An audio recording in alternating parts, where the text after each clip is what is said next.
Et salut tout le monde, on va se faire juste avant la sortie officielle, parce que pour l'instant elle est qu'en pré-release, une petite review des différentes cartes de Phyrexia All Will Be One. Soyons tous Phyrexia.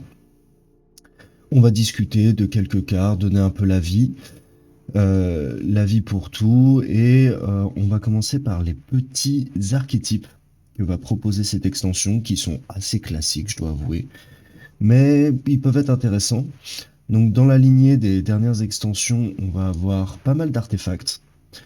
On va avoir aussi, toujours avec du blanc, donc c'est en blanc-rouge, on va avoir Fort Morodin, qui est un fluff word, où tous les artefacts qui vont le posséder vont pouvoir, lors de leur cast, créer une 2-2 et s'équiper à cette 2-2, donc ça va être très intéressant. Parce que les équipements, bah, quand t'as pas de créatures, ils sont totalement inutiles.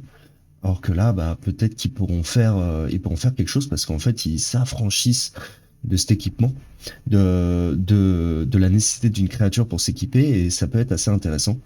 Donc je pense que rouge-blanc, ça peut être pas trop mal. Donc on a le blanc-bleu, donc j'ai déjà parlé un peu des artefacts. Il y a eu énormément d'artefacts qui étaient très forts avec la guerre fratricide, donc on espère voir un peu. On va avoir le retour de la prolifération. Donc prolifération, petit rappel, c'est on pioche une carte et on se défausse d'une carte, et si c'est une carte non terrain, la créature qui a proliféré gagne +1/+1, si je dis pas de bêtises. Et on avait eu ça déjà dans New Capenna. New Capenna, ouais. Une extension que moi j'avais pas trop aimé à cause d'une fameuse 1/4 qui avait ce genre de couleur, qui permettait de proliférer autant de fois, de faire proliférer autant de fois une créature attaquante que de nombre de créatures attaquantes. Donc en fait c'était assez fort. En plus elle avait la Ward et le vol. C'était une créature très très forte. Et on va avoir donc deux nouvelles mécaniques, qui est le Oil Counter. Donc hop, le Oil Counter, qui va servir en fait à trigger des capacités. Et en fait, on va utiliser ces All Counters pour faire différents effets, en sachant qu'il va y avoir des cartes. Si elles ont plus d'All Counter sur elles, eh bien, elles vont quitter le champ de bataille. Et après, on va avoir d'autres cartes qui vont gagner des All Counter ou des choses comme ça. Mais ça sera surtout une carte, quand elle arrive sur le champ de bataille, elle arrive sur elle avec, je sais pas, 3 All Counter. Et tu peux en dépenser un, deux ou trois pour faire différentes capacités. Donc ça peut être assez intéressant. Il y a pas, on perd cette notion d'infini, où on va pas pouvoir avoir des combos infinis, genre juste avec la carte et sa capacité. Du coup, on a beaucoup moins de capacités, je trouve, dans l'extension. On va voir qui nécessite un engagement. Et ensuite, donc on va retrouver du All Counter un petit peu partout, mais énormément, je trouve, en noir, en vert. Et on va retrouver un peu pas mal les petites 1-1 toxiques. En général, il y en a une par extension. Bah là, en vert, on va en avoir un bon 3-4, je crois. Et une 1-3 comme ça, toxique. Toxique 1 et Death Touch. Et ça peut apporter quelque chose. Et ça me permet d'arriver de faire la transition sur la notion du toxique. Donc, le toxique, c'était une mécanique qui était déjà arrivée dans MTGA. Mais elle revient, et je trouve qu'elle est assez vénère en vrai. Parce que quand une créature avec le toxique inflige des dommages de combat à un joueur, elle va mettre autant de marqueurs toxiques sur ce joueur, et un joueur qui a 10 ou plus marqueurs toxiques perd la partie.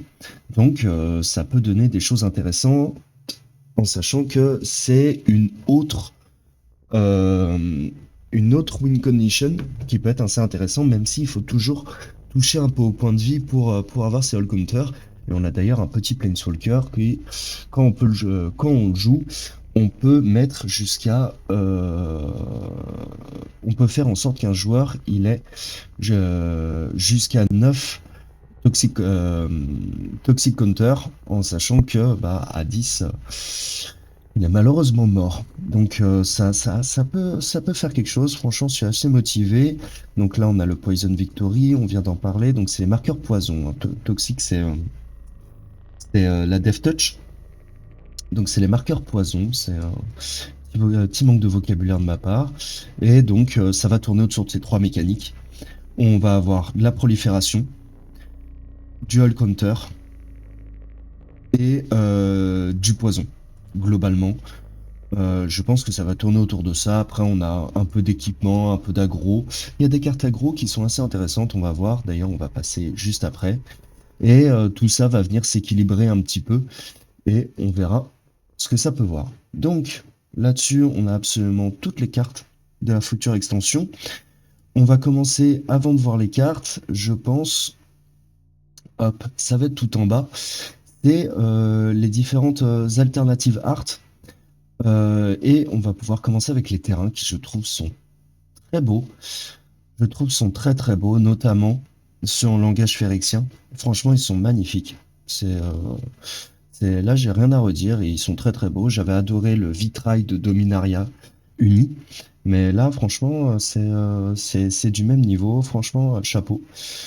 Donc, on va trouver les cartes de promo. Donc, toujours ce langage phérixien qui est assez classe. Il y a un dé totalement phérixien qui est assez drôle. Le petit rat qui a l'air assez sympathique quand même. Et en fait, il permet de faire un deck totalement rat. Et ça peut être assez rigolo à jouer, même si je sais pas si ça sera immensément fort. Ensuite, on va avoir ces cartes qui ont un aspect, comment dire, le Vindicator qui est super beau, qui ont un aspect, je sais pas, ça fait un peu encre. Ah, j'ai perdu le mot, mais ça fait un peu ancré, très, très sympathique. Et après, on a ce dessin un peu, pas BD, mais les traits tirés qui font assez impressionnant. Et globalement, du noir et bien, du blanc qui font, voilà, l'oblitérator. Ça, c'est, je pense, les deux cartes que j'ai le plus envie de jouer, le Phyrexian Vindicator et Obliterator. Le gameplay est classe, le coup est classe, c'est très intéressant à jouer. Et franchement, les cartes sont magnifiques. Euh, donc on retrouve à peu près tout ça, le grand unifieur. Je détaillerai les cartes un petit peu plus tard. Mais voilà, on a les Planeswalkers en langage phérixien, vu qu'ils se sont fait corrompre par le Phyrexia. Donc très intéressant aussi. Alors malheureusement, c'est compliqué si l'adversaire ne connaît pas l'effet de lui expliquer ou de lui faire lire la carte. Mais bon, c'est un très beau truc. Ensuite, on va avoir les full art, qui je trouve sont un peu en dessous des artworks alternatifs. Mais bon, c'est un style, ça fait beaucoup plus manga. Ça me rappelle un peu Berserk, je trouve. Voilà, ce genre de truc, je trouve que ça fait un peu Berserk, mais je suis un peu moins fan, je dois avouer. Et ensuite, bon, les Hullfold, ça rend pas très bien sur le truc, mais les terrains, bon, je trouve très très classe.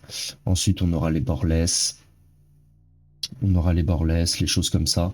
Bon, là, on est un peu plus sur du classique, mais bon, non, c'est pas mal. On a encore des completed art qui sont dans la même gamme que les alternatives art, c'est à peu près la même chose. Voilà, donc je trouve les cartes très belles, je trouve les mécaniques assez intéressantes, et on va pouvoir détailler quelques cartes qui ont pu retenir mon attention et en découvrir peut-être d'autres par l'occasion. Donc, donc dans les blancs, alors moi je suis grand joueur de blanc. J'aime bien les petits decks aggro. On a pu voir avec Azorius Soldier, je le joue assez régulièrement parce que il est très plaisant à jouer, je trouve. Et avec toujours le petit truc bleu qui permet d'agacer entre guillemets l'adversaire.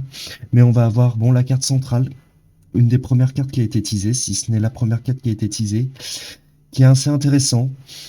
Mais je sais pas, elle a un bon coup pour des bonnes stats. Donc c'est pas mal, mais je sais pas. Je sais pas si elle rentre vraiment dans un archétype. J'ai pas regardé si le toxique est. le toxique était une habilité, le poison counter était une habilité. Peut-être, si c'est le cas, alors peut-être que j'ai raté un truc. Après, j'ai l'impression que le blanc c'est pas trop tourné vers le toxique ou les all counter. Par contre, à voir les combos qu'il y a à faire avec du bleu, avec beaucoup de sorts, beaucoup d'habilités que peut avoir le bleu. Donc, je pense qu'elle peut trouver sa place. Je pense qu'elle pourra être pas mal jouée. On verra. Ensuite, on a charge des mythes. Elle peut être assez intéressante. Elle peut être très intéressante pour passer des tons quand on joue aggro, parce qu'elle inflige un nombre de dommages égal au nombre de créatures qu'on contrôle. Donc malheureusement, ce n'est pas un joueur, sinon ça aurait été très très fort, je pense. Et sinon, elle fait venir un peu des petites bêtes avec du toxique. Non, franchement, je trouve la carte a l'air pas trop mal. Bon, c'est pas la carte du siècle, mais voilà, elle a l'air pas trop mal. On a le retour du vagabond, du vagabond éternel. Donc l'impératrice vagabonde qui était une très bonne carte quand elle est sortie. Donc là on la retrouve, elle est un peu plus chère. Elle est peut-être un petit peu moins percutante, mais contre les agros, pour un deck contrôle, elle peut être assez insane. Le -4 qui détruit tout un board jusqu'à ne laisser qu'une seule créature. Franchement, c'est très intéressant contre les personnes qui sont un peu trop étendues sur le board. Donc franchement, très bonne carte, ça donne envie de la jouer. On va avoir quoi d'autre? Qu'est-ce qui me revient ici? Alors, on a cette carte qui a été teasée, mais que je trouve pas non plus incroyable. Euh, elle permet de renforcer les tokens. Donc, dans Dominaria Uni, on avait un deck blanc-vert tourné autour des tokens. Mais est-ce que ça vaudra vraiment le coup? Je sais pas. Après, ça reste une bonne carte pour un bon coup qui peut faire plusieurs choses. Je suis pas fan. Il y a une carte comme ça de chaque couleur. Je suis pas tellement fan de l'effet sacrifié pour rendre indestructible. Alors forcément, on peut sacrifier des créatures, donc des tokens créatures, vu qu'elle en crée à chaque fois le double. Ça peut être très intéressant. Un gros effet de protect, toutes ces cartes, mais est-ce que c'est vraiment ultra utile? Je ne sais pas. Ensuite, on peut avoir donc les équipements, on en a un peu parlé. Donc lui, il a Fort Mirodine, je pense, qui peut être assez intéressant. Mais les artefacts sont pas si percutants. Bon après, t'as une 2-3 pour 3. C'est pas trop mal. Mais là, pour 4, on a une créature, une 3-2 vol. Est-ce que c'est vraiment bien le coût d'équipe qui est assez cher? Donc je sais pas. Il y a quelques équipements. Si je les recroise, je les montrerai. Mais il y a quelques équipements qui valent le coup, mais beaucoup ont pas l'air très incroyables. Je trouve ils ont fait beaucoup mieux, surtout dans les extensions précédentes. Donc bon, on va avoir Enrugin qui nous crée des tokens. Donc ça fait penser au roi d'Arian de l'avant-dernière extension qui avait un coup comme ça et qui était moins percutant. Bon, après, il est un peu moins cher. Je sais pas, à voir. De toute façon, on verra bien quand la méta commencera à se construire. Donc on a le Vindicator et je trouve super beau. C'est 5-5 vols pour 4. Bon, faut jouer limite mono pour pouvoir le jouer tour 4. Mais voilà. Et redistribue les dégâts, franchement. C'est une super carte, moi je trouve. Je la trouve trop bien, j'ai trop envie de la jouer. Ensuite, on va avoir quoi d'autre? Alors j'ai vu, je sais pas si je vais le retrouver. On verra ça plus tard. Le White Sun, qui est très intéressant. On crée des tokens en sachant que si on la fait comboter avec la carte dont je vous ai parlé, le Mondrak, ça peut être très intéressant. Et si X est supérieur à 5, on détruit toutes les autres créatures, en sachant qu'on peut la rendre indestructible, le Mondrak.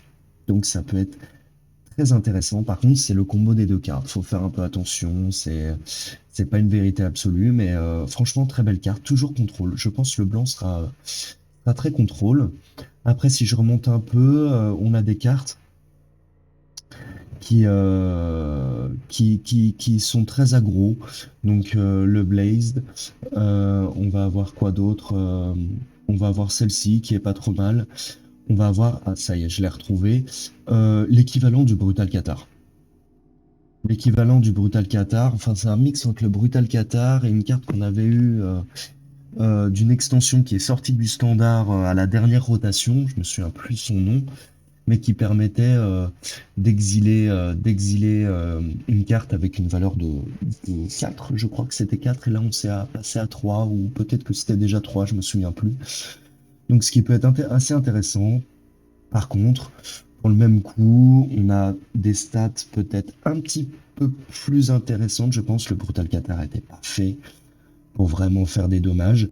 Par contre, sa forme de nuit, sa norme nocturne était très intéressante. Là, on a juste un pauvre Toxic 1. Donc le fait qu'on ait qu'un point d'attaque, pas Toxic 1, franchement, c'est pas l'attaque qui va nous déranger.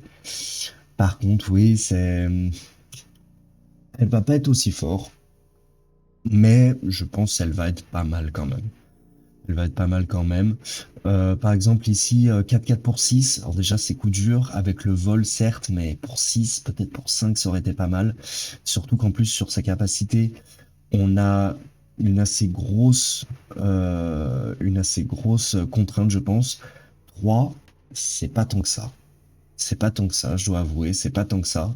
Mais en fonction de la game, on peut vite bloquer, je trouve. Si on n'a pas beaucoup de cartes qui ont toxique, les cartes qui ont toxique sont pas forcément les meilleures. Donc je la trouve un peu chère, mais bon, c'est du design intéressant qui permet de jouer autour d'une mécanique. C'est assez sympa. C'est sympa.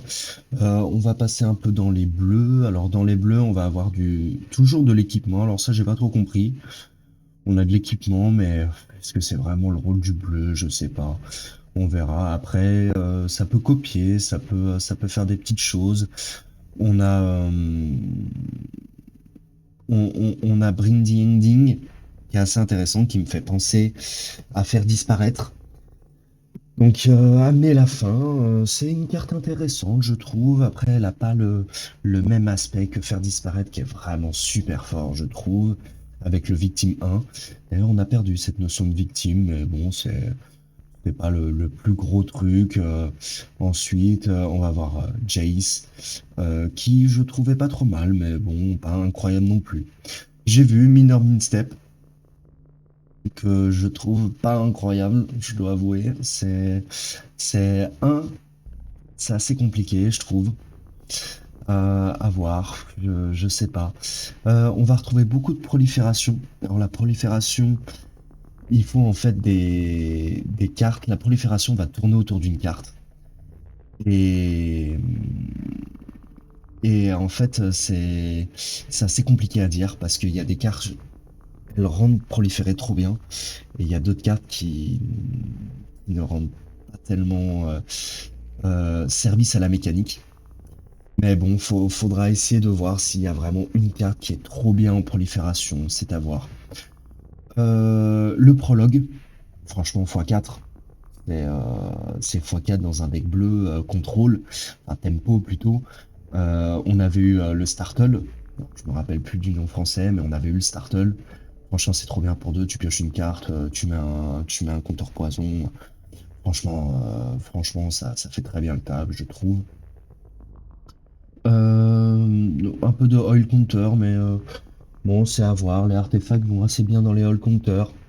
On a le Metatech qui peut être assez intéressant dans les decks artefacts. Alors, est-ce que le bleu est fait pour les artefacts? Je sais pas exactement. J'ai plus tout en tête. Il y avait des decks Commander avec l'un des deux frères de la guerre fratricide qui je crois était bleu, mais c'est à voir s'il y a vraiment un truc à faire. J'ai un petit doute. Je trouve le noir très classique. On est là pour perdre des points de vie. On est là pour tuer des créatures. On n'est pas là pour se prendre la tête. On va bien rigoler en suant tous les deux, l'adversaire et moi. Ça va être super, on va trop s'amuser. Je trouve les cartes Phyrexia ont un flow en noir qui sont assez incroyables. Il y a des cartes intéressantes. Bon, t'as notre Contrax avec le -1/-1. J'ai pas encore trop réfléchi si il y avait vraiment un énorme intérêt, c'est à voir. On a le rat. Alors le deck rat, j'ai trop envie de le jouer. Il a l'air trop bien. Le petit rat légendaire, le roi rat, qui a l'air trop bien. On a l'Oblitérator, qui a l'air trop fort. Et qui est trop fort. Il fait penser à un Eldrazi, alors que c'est même pas un Eldrazi. J'adore les Eldrazi. On a quoi d'autre? On a le petit Planeswalker qui est assez intéressant. La carte. La carte que je veux. All Will Be One. Tous fait érection. Parce qu'elle combote trop bien avec une carte de commandeur, Space Marine. Alors, j'adore l'univers de Warhammer 40 000. J'ai presque tous les decks.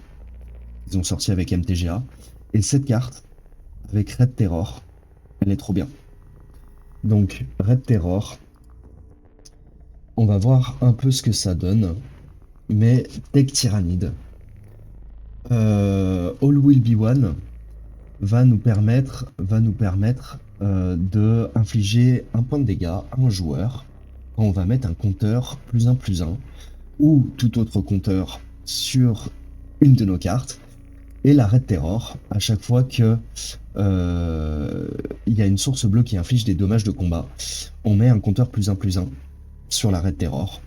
Donc à partir du moment où on arrive à trigger All Will Be One avec la Red Terror sur le terrain, le joueur Tyrannide a gagné la partie.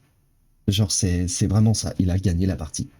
Donc, ça me donne trop envie de l'avoir. Je veux la mettre dans mon deck Commander Tyrannide. Déjà que le deck Tyrannide est pas trop mal en vrai. Je trouve qu'il a été un peu bâché injustement. Mais franchement, il est trop bien.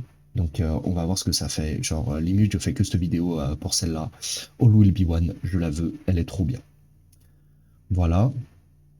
D'ailleurs, on va sûrement faire une petite vidéo unboxing. J'ai pris des packs de pré-release, alors j'ai pas de magasin à côté de chez moi, donc ça fait que je dois attendre qu'ils arrivent. Malheureusement, j'ai pas de nouvelles sur la livraison, on va voir ce que ça donne. Mais voilà, on fera une petite release, on va essayer d'avoir All Will Be One, ça va être trop bien.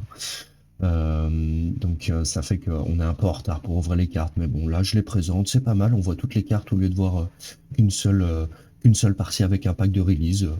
Donc je trouve ça sympa. Donc on va retrouver toujours des artefacts d'équipement qui ont un coût qui est cher, je trouve.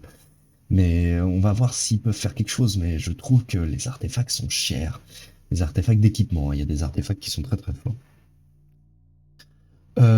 Koff, qui je trouve est très bien.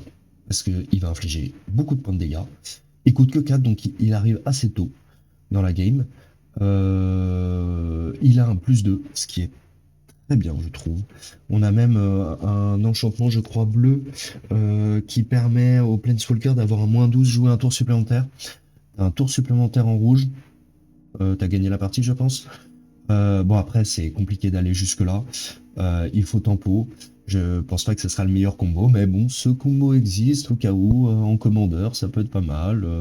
Des choses comme ça. Ça peut être toujours très intéressant. Red Sun, qui a l'air très intéressant. Ce Slowbad, qui a été teasé, qui est pas trop mal, je trouve, ça va. Ça permet un peu d'accélérer, mais en même temps, pour pouvoir accélérer, il faut déjà être bien implanté, donc c'est à voir. Solfing représente le rouge, je pense. C'est une carte qui est très bien dans sa couleur, on va dire. Fill to Possibility, qui je trouvais pas très forte par rapport à la carte de Midnight Hunt, qui avait le flashback, et pour un mana de plus. Franchement, jouer 2 fois une carte plutôt qu'une pour exactement le même texte, je pense pas que ça sera trop joué. C'est un petit peu compliqué à voir. Alors là, je passe un peu plus vite, mais je suis pas trop joueur vert, même s'il y a des cartes qui sont très intéressantes. Je suis pas tellement joueur vert, c'est très ramp, très contrôle. Je veux pas le retour du titan de l'industrie avec le Spare Ring, donc on verra ce que ça donne, mais je veux pas ce retour. Nissa qui a l'air très intéressante, franchement, il n'y a pas trop de problème à ce niveau-là. Euh, Est-ce qu'un plus 4 pour 2 eh bien, oui. Est-ce que ça sera joué? Je sais pas, je m'y connais pas assez en VR, je dois vous avouer. Par contre, Ton, qui est super fort. Genre, il y a aucun problème, je le trouve super fort. Si l'adversaire joue pas vert, il peut pas le tuer. Donc, c'est assez fort. Le Tyrannax Rex, qui je trouve est magnifique. Je le trouve est magnifique, genre du 8-8, Toxic 4, Ward 4, machin et tout. Il a la haste, le piétinement, donc franchement t'es pas bien si tu joues comme ça et que le mec te le joue en plus T5 parce que c'est un putain de rampe. Franchement, sympathique. Atraxa, franchement, c'est un commandeur. Tiens, la carte est faite pour le commandeur. C'est abusé. Comment la carte est faite pour le commandeur, je la trouve trop bien, trop sympa. Elle a l'air super à jouer. Donc on verra bien. Le retour de Kaito. Moi je trouve pas le gameplay de Kaito hyper bien. C'est une alliance de couleurs qui est plus pour moi tournée zombie en fait. Et lui il vient plus chercher les ninjas. J'avais pas trop aimé la notion des ninjas, donc c'est à voir.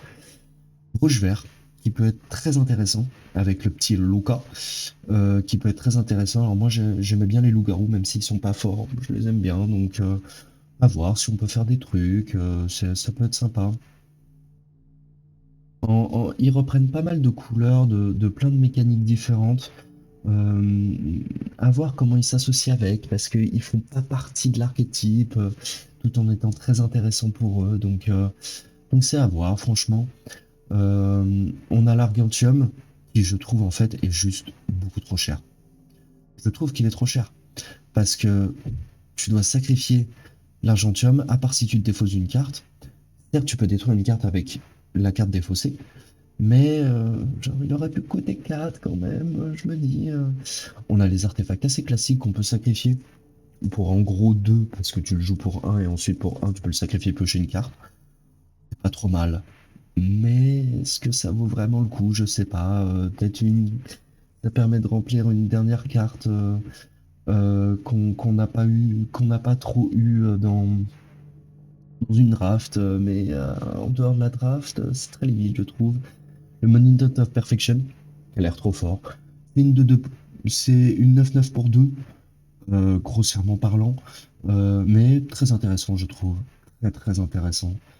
Beef, ça fait partie de ces cartes. Hmm, un peu cher. Un peu cher. Parce que Crew 2, peut-être, ça aurait été un peu mieux. Mais là, peut-être pour 3 piocher une carte. Et derrière Crew 3, pourquoi pas. Mais ça fait payer le Toxic 2 un peu cher. Mais bon. Le Style of Completion. La carte fait tout. Franchement, la carte fait tout. Tout en étant noir. Je comprends pas pourquoi c'est un artefact pas noir. Mais la carte fait tout, tout en étant noir. Je trouve cette carte très bien faite. Les terrains. Alors cette fois, vous faites pas avoir, mais euh, pour qu'ils arrivent untapped, désengagés, il faut avoir moins de 2 autres terrains. Là où on avait d'autres cartes où c'était si vous avez 2 terrains ou plus, elle arrive désengagée. Donc là, c'est l'inverse. À voir. En début de game, très très fort. En milieu de game, bon, l'avoir en 20 de départ est très profitable, on va dire. Beaucoup de terrains qui sont très beaux, je trouve. Bon, je vais pas m'attarder plus dessus, mais, euh, mais voilà, ils sont sympathiques tout en étant moins forts, je trouve, un peu que les gates qu'on a eu dans Baldur's Gate, les terrains tricolores de Capenna. Enfin, c'est c'est mitigé, mais ils ont l'air pas trop mal quand même. Bon, globalement, alors, tous ne sont pas phéryxiens, contrairement à ce que voulait nous indiquer, la promo. Tous ne sont pas phéryxiens, mais bon, on est quand même bien abreuvé, je trouve. L'extension est très bien amenée, très intéressante. On verra quand elle sortira. J'ouvrirai 2 3 trucs quand j'aurai reçu, malheureusement. Je pense que j'aurai fait une petite vidéo là-dessus. Mais non, franchement, je pense que ça va être un plaisir à jouer. sur MTGA, elle sort dans un peu moins de 2 jours. Ça va être super. Genre, moi, vraiment, je suis motivé par cette extension, je la trouve magnifique. Et puis, bah, on verra bien ce que ça donne lors des prochaines ouvertures, lors d'une prochaine série où on jouera non pas à MTGA, mais à Magic d'une manière un peu différente. Et puis, bah, sur MTGA, le classique, on va faire plein de review deck, des trucs hyper intéressants. Et puis, on va sûrement jouer du blanc, comme d'habitude. Bon, allez, bah, ciao, ciao. Pour cette review d'extension, on a survolé énormément de cartes, mais bon, c'est à voir. Je pense je commencerai à faire un peu des news sur les teasings, parce que là, en fait, comme j'en ai pas fait, parce que j'avais pas encore commencé, bah ça fait beaucoup d'un coup. Mais on verra ce que ça donne. On verra ce que MTG propose. Là, il nous propose une très bonne extension. Franchement, vous pouvez y aller. Je suis conquis alors que je l'ai pas encore joué. Ça, c'est une super extension. Voilà, c'est à voir, mais franchement, plein de mécaniques hyper intéressantes. Bon bah allez, bah bonne soirée, bonne semaine, parce que je tourne ça le dimanche soir, et je pense qu'elle sortira le dimanche soir aussi. Et puis je vous dis à plus. Ciao, ciao.